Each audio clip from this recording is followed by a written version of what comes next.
So guys, ఇది నా room and ఇవాళనే మేము అరైవ్ అయినాం. So this is my luggage and bed.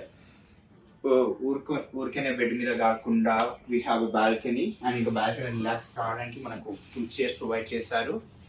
ఆడ చెప్పిన దానికన్నా యూట్యూబ్ లో చూసిన దానికన్నా మేము వీడికి వచ్చే ఎక్స్పీరియన్స్ చేస్తే this hostel is the best hostel. So చూసిన దానికన్నా experience we have a lot of facilities with well furnished and well sophisticated. So we thank Vsauce for providing us with the best hostel. Thank you so much, Vsauce. Thank you, Vsauce.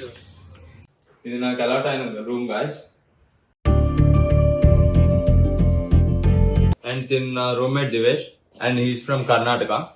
Hello ಎಲ್ಲರಿಗೂ ನಮಸ್ಕಾರ. ನಾನು ದಿವೇಶ್ ಕಡಿಯಾಲ, ನಮ್ಮ ಅಪ್ಪ ಹೆಸರು ಕಿರಣ್ ಕುಮಾರ್ ಕಡಿಯಾಲ. ನಾನು ವಿಸೋಸ್ ದ್ವಾರ university of ಜಾರ್ಜಿಯಲ್ಲಿ join ಆಗಿದ್ದೀನಿ. ಇದು ನಮ್ಗೆ ಇವತ್ತು ಅಲಾಟ್ ಆಗಿದೆ ರೂಮ್. ಇವತ್ತಿದ್ದು ನೋಡಿ, ಇದೆಲ್ಲ ರೂಮ್ ಎಲ್ಲ ಎಲ್ಲರೂ ಕೊಟ್ಟಿದ್ದಾರೆ. ಇದು ಅವ್ನ ಕ್ಲಾಸಲ್ಲಿ ಇದ್ದಾನೆ. ಇದೆಲ್ಲ ವ್ಯೂನು ಚೆನ್ನಾಗಿ ಕೊಟ್ಟಿದ್ದಾರೆ. ಬ್ಯಾಲ್ಕನಿ ಕೊಟ್ಟಿದ್ದಾರೆ ನಮ್ಗೆ. ಬ್ಯಾಲ್ಕನಿ ಸಿಟ್ಟಿಂಗ್ ಚೇರ್ಸ್ ಇಟ್ಬಿಟ್ಟು ಚೇರ್ಸ್ ಅಲ್ಲಿ ಈವ್ನಿಂಗ್ ಟೈಮ್ ಅಲ್ಲಿ ಎಂಜಾಯ್ ಮಾಡ್ಬೋದು. ನಮ್ಗೆ ಕೂತ್ಕೊಂಡು ಓದಕ್ಕೇನು ಪ್ಲೆಸೆಂಟ್ ಆಗಿರುತ್ತೆ. ಇದು ಟೇಬಲ್ ಚೇರ್ ಪ್ಲಸ್ ವ್ಯೂನು ಚೆನ್ನಾಗಿದೆ. ನೋಡಿ, ಇಲ್ಲಿ ಪಕ್ಕದ ರೂಮ್ ಅವ್ರ ಜೊತೆನು ಮಾತಾಡಕ್ಕೆ ನಮ್ಗೆ ಆರಾಮಾಗಿ ಇಲ್ಲಿ ಮಾತಾಡಕ್ಕೆ ಹೊರಗಡೆ ನೋಡೋಣ ಬನ್ನಿ.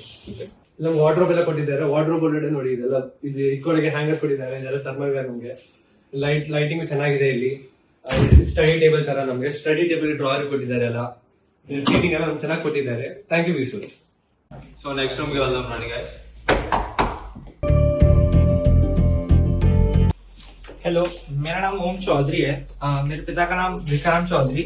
मैं यूनिवर्सिटी ऑफ जॉर्जिया का स्टूडेंट हूँ और मैं विसोस कंसल्टेंसी के थ्रू आया हूँ यहाँ पे. ये मेरा रूम है. आज मुझे हॉस्टल के थ्रू अलाउड हुआ है. जैसे कि देख सकते हैं, बहुत स्पेशियस है. यहाँ पे मैंने अपना सब सामान रखा है. यहाँ पे मुझे बालकनी भी दी गई है.